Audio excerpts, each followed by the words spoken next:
जय श्री श्याम। स्वागत हम लेकर आए हैं एक ऐसी अनोखी और भावनात्मक यात्रा जो सीधे खाटू धाम के कबूतर चौक से शुरू होती है, जहां एक खास नीम का वृक्ष भक्तों की मनोकामनाओं को पूरा करने का साक्षी है। इस वीडियो में आप सुनेंगे एक भक्त की कहानी जिन्होंने बाबा की शरण में अपनी अरदास लगाई और उनकी कृपा से अपने जीवन को नई दिशा दी। यकीन मानिए, ये कहानी आपके रोंगटे खड़े कर देगी। तो भक्तों, अपने दिल को थाम लीजिए, बाबा की भक्ति में डूब जाइए और इस चमत्कारी कहानी को शुरू करने से पहले वीडियो को लाइक करें, शेयर करें और कमेंट में जरूर बताएं कि आप बाबा की इस कहानी को कहां से सुन रहे हैं। अगर आप हमारे चैनल पर नए हैं तो अभी सब्सक्राइब करें और बेल आइकन दबाना न भूलें, ताकि बाबा की हर कहानी आपके दिल तक सबसे पहले पहुंचे। चलिए बाबा का नाम लेकर शुरू करते हैं इस दिल को छू लेने वाली कहानी को। जय श्री श्याम। यह कहानी मायानगरी मुंबई की धारावी झोपड़पट्टी की है। मुंबई जहां लोग अपने बड़े बड़े सपने लेकर आते हैं, वहीं धारावी जैसी जगहें उन सपनों को हकीकत बनाने के लिए दिन रात के संघर्ष की गवाह बनती हैं। इसी धारावी की एक तंग गली में एक छोटी सी जर्जर चोल में सुरेश अपनी 12 साल की बेटी रानी के साथ रहता था। उनकी चोल इतनी पुरानी और बेहाल थी कि हर मॉनसून में छत से पानी टपकता और अंदर एक तालाब सा बन जाता। सर्दियों की हल्की सी हवा भी सीधे झोपड़ी में घुस आती, जिससे रानी को अक्सर ठंड लग जाती थी। सुरेश के लिए यह केवल एक छत नहीं, बल्कि उसकी बेबसी का प्रतीक थी। लगभग 10 साल पहले एक भयानक सड़क हादसे ने सुरेश की दुनिया उजाड़ दी थी। उसकी पत्नी, जो उसकी सबसे बड़ी हिम्मत थी, उसे हमेशा के लिए छोड़कर चली गई थी। तब से सुरेश ने रानी को अकेले पाला, मुंबई जैसे महंगे शहर में हर एक मुश्किल का सामना करते हुए। रानी ही उसकी जिंदगी का इकलौता सहारा और उसकी प्रेरणा थी। सुरेश दिन भर मुंबई की अलग अलग इमारतों, पोश सोसाइटियों और कभी कभी शॉपिंग मॉल्स में सिक्योरिटी गार्ड का काम करता था। उसकी शिफ्ट कभी 12 घंटे के दिन की होती तो कभी उसे पूरी रात जागकर अपनी ड्यूटी निभानी पड़ती। उसकी कमाई मुंबई जैसे शहर के लिए बेहद कम थी। मुश्किल से 300 से 400 रुपए रोज की कमाई में उसे 2 वक्त की रोटी का जुगाड़ करना, झोपड़ी का किराया देना और रानी की सरकारी स्कूल की मामूली फीस भरना पड़ता था। अक्सर उसे खाने में कटौती करनी पड़ती ताकि रानी को भरपेट भोजन मिल सके और उसकी पढ़ाई न रुके। वह जानता था कि शिक्षा ही रानी को इस गरीबी के दलदल से बाहर निकाल सकती है। सुरेश की जिंदगी में अगर कोई रोशनी थी तो वह थी उसकी बेटी रानी की मासूम मुस्कान। रानी इतनी समझदार थी कि अपनी गरीबी को समझती थी और कभी कोई बड़ी फरमाइश नहीं करती थी। हर रात जब रानी थक कर सो जाती, सुरेश उसे अपनी बाहों में भरकर घंटों सोचता रहता। काश मेरी बेटी को मुंबई की इस भीड़ और गरीबी से दूर एक पक्का घर मिले, जहां वो बिना डर के सो सके, जहां उसे हर सुविधा मिले, जहां उसका बचपन खुशियों से भरा हो। पिछले 15 सालों से ये एक पक्के घर का सपना सुरेश की आंखों में बसा था। धारावी की तंग गलियों और बदबू से दूर एक ऐसी जगह जहां मुंबई की बारिश में छत न टपके और सर्दी में ठंड न सताए। लेकिन उसकी मामूली कमाई और मुंबई की आसमान छूती कीमतों के बीच यह सपना उसे अक्सर एक असंभव ख्वाब लगता था। फिर भी सुरेश ने कभी हिम्मत नहीं हारी, कभी टूटा नहीं। वह हमेशा अपने आप से और रानी से कहता, हमारे पास भले ही बड़ा बैंक बैलेंस ना हो, लेकिन मेहनत, ईमानदारी और भगवान हमारे साथ हैं। वो एक दिन हमारा सपना जरूर पूरा करेगा। यह बात उसे हर मुश्किल में आगे बढ़ने की प्रेरणा देती थी।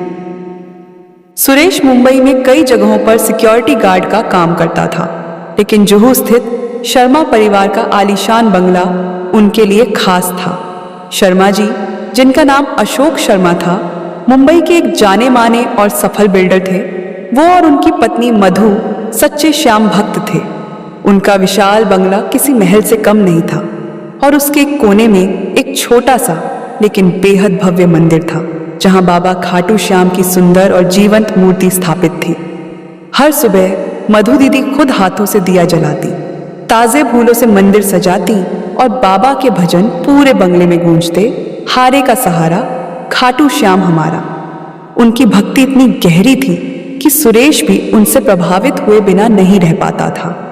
सुरेश को शर्मा परिवार के बंगले में अक्सर रात की शिफ्ट में गार्डिंग का काम मिलता था। उसे वहां काम करना बेहद पसंद था, क्योंकि वहां का माहौल धारावी की भागदौड़ और शोरगुल से बिल्कुल अलग, बेहद शांतिपूर्ण और भक्तिमय था, जो उसे दिन भर की थकान के बाद एक अनोखा सुकून देता था। मधु दीदी अक्सर सुरेश से बातें करती और उसे प्रोत्साहन देती रहती थी। वे उसकी ईमानदारी, लगन और अपनी बेटी के प्रति उसके अटूट प्रेम से बहुत प्रभावित थीं। वे जानती थीं कि सुरेश दिल का बहुत सच्चा आदमी है। एक दिन जब सुरेश अपनी रात की शिफ्ट पूरी करके घर जाने की तैयारी कर रहा था, मधु दीदी ने उसे रोका। उनके चेहरे पर एक विशेष चमक थी। उन्होंने सुरेश से कहा, सुरेश, इस बार हम खाटू श्याम मंदिर जा रहे हैं और हम चाहते हैं कि तुम भी हमारे साथ चलो। बाबा का दरबार ऐसा है जहां हर भक्त की मनोकामना पूरी होती है। वहां जाकर तुझे निश्चित रूप से मानसिक शांति मिलेगी और मैं पूरी तरह आश्वस्त हूं कि तेरी मुश्किलें भी कम होंगी। सुरेश पहले तो हिचकिचाया। मुंबई से खाटू श्याम तक का सफर महंगा था और उसके पास इतने पैसे नहीं थे। उसे डर था कि अगर वह काम छोड़कर गया तो उसकी छोटी सी कमाई भी रुक जाएगी और रानी के खाने पीने का क्या होगा। उसकी आंखों में चिंता साफ झलक रही थी। लेकिन अशोक शर्मा जी, जिन्होंने सुरेश की परेशानी भांप ली थी, ने उसे समझाया, सुरेश, पैसे की चिंता तुम बिल्कुल मत करो। बाबा के दर्शन करने से तेरी जिंदगी में नया मोड़ आएगा। बस एक बार विश्वास करके देख, तुम्हारा और रानी का सारा खर्च हम उठाएंगे। सुरेश के लिए यह एक बहुत बड़ा प्रस्ताव था जिसे वह ठुकरा नहीं सकता था। सुरेश ने हिम्मत जुटाई। उसने अपनी बेटी रानी को पड़ोस की भरोसेमंद चाची के पास छोड़ा, जिन्हें उसने पहले ही सारी बात बता दी थी। और फिर सुरेश शर्मा परिवार के साथ खाटू श्याम मंदिर के लिए निकल पड़ा।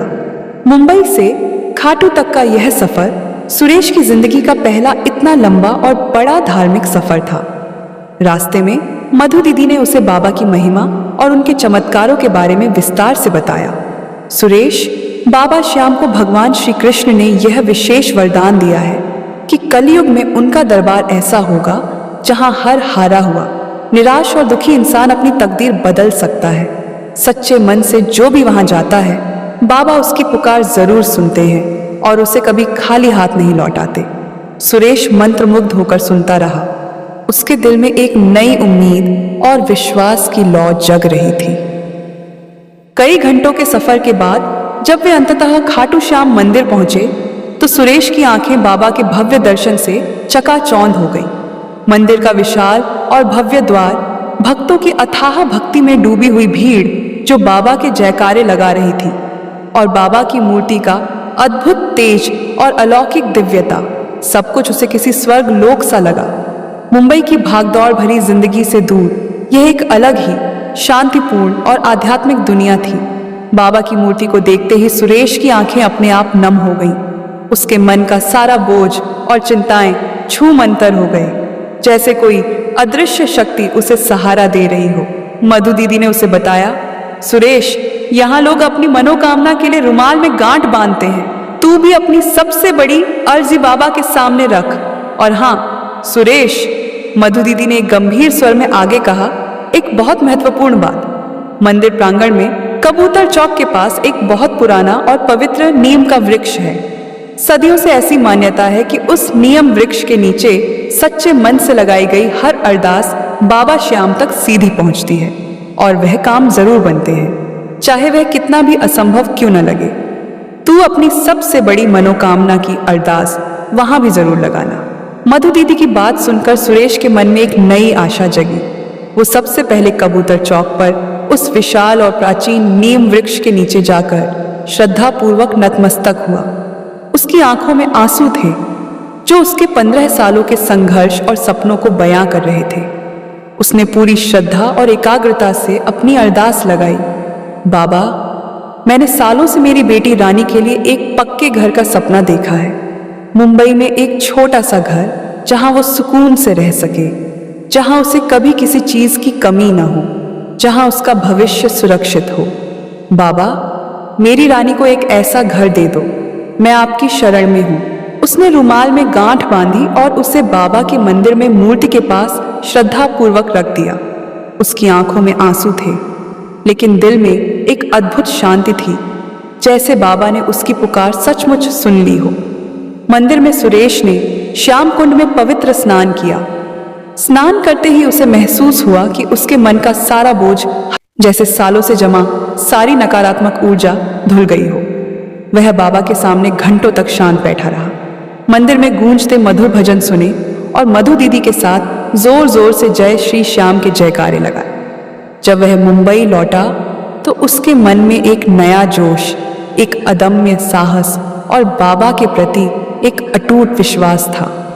उसे अब पूरा यकीन हो गया था कि बाबा उसकी मदद जरूर करेंगे, बस उसे अपनी मेहनत और लगन जारी रखनी है। मुंबई पहुंचने के बाद सुरेश अपनी पुरानी दिनचर्या में लौट आया, लेकिन उसके भीतर एक नई चिंगारी जल चुकी थी। खाटू श्याम के दर्शन के बाद उसके अंदर एक नया आत्मविश्वास आ गया था। एक शाम अशोक शर्मा जी ने सुरेश से कहा, सुरेश, तुम मेहनती और जुझारू हो। मुंबई में रोजगार के कई अवसर हैं। मुझे लगता है तुम्हें सिक्योरिटी गार्ड की नौकरी छोड़कर कुछ अपना शुरू करना चाहिए। क्यों ना तुम एक ऑटो रिक्शा चलाना शुरू करो। मुंबई में ऑटो की बहुत डिमांड है और लोग अपनी सवारी के लिए ऑटो पसंद करते हैं। इससे तुम्हें सिक्योरिटी गार्ड से कई गुना अच्छी कमाई हो सकती है और तुम अपने मालिक खुद बनोगे। मधु दीदी ने भी हौसला बढ़ाया, सुरेश, तू कोशिश करके देख, बाबा तेरे साथ हैं, वह तुझे कभी निराश नहीं करेंगे। यह बाबा का ही संकेत है। सुरेश को पहले यह विचार थोड़ा अजीब लगा। उसने सोचा, मैं तो एक साधारण सिक्योरिटी गार्ड हूं, मैं ऑटो कैसे खरीदूंगा और मुझे कौन चलाने देगा। इसके लिए लाइसेंस, पैसे और सबसे बढ़कर मुंबई की सड़कों पर ऑटो चलाने का अनुभव, ये सब कहां से आएगा। लेकिन अशोक शर्मा जी, जो सुरेश की लगन से बहुत प्रभावित थे, ने उसे हर तरह से मदद करने का फैसला किया। उन्होंने उसे एक स्थानीय ऑटो डीलर से मिलवाया और समझाया कि कैसे वह सरकारी योजना के तहत आसान किश्तों पर एक नया ऑटो ले सकता है। उन्होंने थोड़ी आर्थिक मदद भी की और लाइसेंस बनवाने में सहायता की। सुरेश ने हिम्मत जुटाई। उसने रात भर जागकर अपनी कमाई और भविष्य की योजना बनाई। उसने तय किया कि वह इस मौके को हाथ से नहीं जाने देगा। अगले दिन उसने अपनी थोड़ी बचत और शर्मा जी की मदद से एक नया चमचमाता ऑटो रिक्शा खरीदा। उसने अपने ऑटो को बाबा श्याम के आशीर्वाद से सजाया और उस पर बड़े बड़े अक्षरों में लिखवाया, श्याम की कृपा। यह केवल एक नाम नहीं, बल्कि उसके विश्वास का प्रतीक था। पहले दिन उसने मुंबई की व्यस्त सड़कों पर सिर्फ कुछ सवारियां ढूंढी। शुरुआती कुछ दिन मुश्किल भरे थे। मुंबई की सड़कों का ट्रैफिक और अनजान रास्ते उसे डराते थे, लेकिन उसने हार नहीं मानी। हर सवारी ने उसकी ईमानदारी, विनम्रता और सुरक्षित ड्राइविंग की तारीफ की। मुंबई जैसे शहर में ईमानदार और भरोसेमंद ऑटो ड्राइवर मिलना दुर्लभ था। उस दिन उसने 1000 रुपए कमाए, जो उसकी सिक्योरिटी गार्ड की कमाई से कई गुना ज्यादा था। यह उसके लिए एक बहुत बड़ी बात थी, एक नए जीवन की शुरुआत। सुरेश ने अपनी कमाई को फिर से ऑटो की किश्तों और रख रखाव में लगाया। उसने सुबह जल्दी उठकर काम शुरू किया और देर रात तक सवारियां ढोता रहा, जब तक मुंबई की सड़कें शांत नहीं हो जाती थीं। उसने कभी छुट्टी नहीं ली, न ही त्योहारों पर काम बंद किया। उसने अपनी सेवाओं को बेहतर बनाने के लिए मुंबई के हर इलाके, हर गली कूचे को याद कर लिया। उसने गूगल मैप्स का इस्तेमाल करना सीखा और यात्रियों के लिए सबसे छोटे और सुरक्षित रास्ते पहचानने लगा। उसके ऑटो में हमेशा साफ सफाई रहती थी और वह यात्रियों से बहुत प्यार से बात करता था। 1 महीने बाद सुरेश की मेहनत और बाबा के आशीर्वाद का फल मिलने लगा। उसकी कमाई 3000 से 4000 रोज तक पहुंच गई। उसने रानी के लिए मुंबई के एक अच्छे प्राइवेट स्कूल में दाखिला करवाया, जहां उसे अब बेहतर शिक्षा मिल रही थी। रानी की फीस और स्कूल की किताबें खरीदने के लिए अब उसे सोचना नहीं पड़ता था। उसने रानी के लिए नए कपड़े, अच्छे खिलौने और स्कूल का सामान खरीदा। पहली बार उसे लगा कि उसका मुंबई में एक घर का सपना सच हो सकता है, और यह केवल एक सपना नहीं रहा। वह दिन रात मेहनत करता और बाबा श्याम का नाम जपता रहता। हर मुश्किल में उसे कबूतर चौक के नीम वृक्ष के नीचे लगाई गई अपनी अरदास याद आती, जिससे उसे शक्ति मिलती। सुरेश की कहानी यहीं खत्म नहीं हुई। उसने अपने ऑटो कारोबार को और बड़ा किया। उसने केवल अपने लिए ही नहीं सोचा, बल्कि मुंबई की धारावी और अन्य झोपड़पट्टियों की उन गरीब महिलाओं और पुरुषों को अपने साथ काम पर रखा जिनके पास कोई काम नहीं था या जो सिर्फ दिहाड़ी पर काम करते थे। उसने उन्हें ऑटो चलाने का प्रशिक्षण दिया, उन्हें लाइसेंस दिलवाया और उन्हें स्थायी रोजगार दिया, जिससे उनके परिवारों का जीवन भी बदल गया।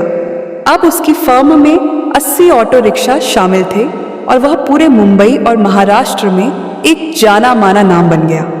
हर साल सुरेश मुंबई से विशेष यात्रा करके खाटू श्याम मंदिर जाता, बड़े पैमाने पर भंडारा आयोजित करता, जहां हजारों गरीब लोग भरपेट भोजन करते थे।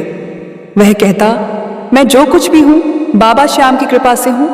उन्होंने मुझे सिर्फ एक घर नहीं दिया, बल्कि मुंबई में एक नई जिंदगी, सम्मान और सैकड़ों लोगों को रोजगार देकर उनका जीवन संवारने का मौका दिया।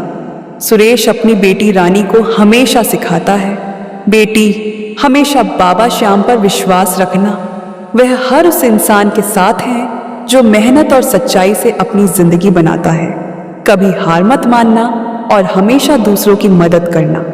एक बार जब सुरेश खाटू श्याम मंदिर में भंडारा कर रहा था, एक बुजुर्ग भक्त ने उससे पूछा, सुरेश, तुम मुंबई जैसे शहर में इतनी विपरीत परिस्थितियों में भी इतना कुछ कैसे हासिल कर पाए? यह किसी चमत्कार से कम नहीं है। सुरेश ने मुस्कुराकर और नम आंखों से जवाब दिया, बाबा श्याम ने मेरा हाथ थामा और मैंने मुंबई की मुश्किलों में भी मेहनत और विश्वास का दामन नहीं छोड़ा। कबूतर चौक के नीम वृक्ष के नीचे मेरी अरदास बाबा तक सीधे पहुंची और उन्होंने मेरे हर काम बनाए। बस यही मेरा चमत्कार है। सुरेश की कहानी हमें सिखाती है कि बाबा खाटू श्याम की कृपा और अपनी मेहनत से कोई भी सपना असंभव नहीं है, चाहे आप मुंबई की सबसे गरीब झोपड़पट्टी में ही क्यों न रहते हो, चाहे जिंदगी कितनी भी मुश्किल, अंधेरी और अनिश्चित क्यों न हो। बाबा का एक दिया, एक भजन और सबसे बढ़कर सच्चा विश्वास आपकी तकदीर बदल सकता है। सुरेश ने यह साबित कर दिया कि गरीबी और मुश्किलें सिर्फ एक पड़ाव हैं, मंजिल नहीं। बाबा श्याम सभी सपनों को पूरा करने में मदद करते हैं, बशर्ते आप मेहनत, ईमानदारी और अटूट विश्वास रखें।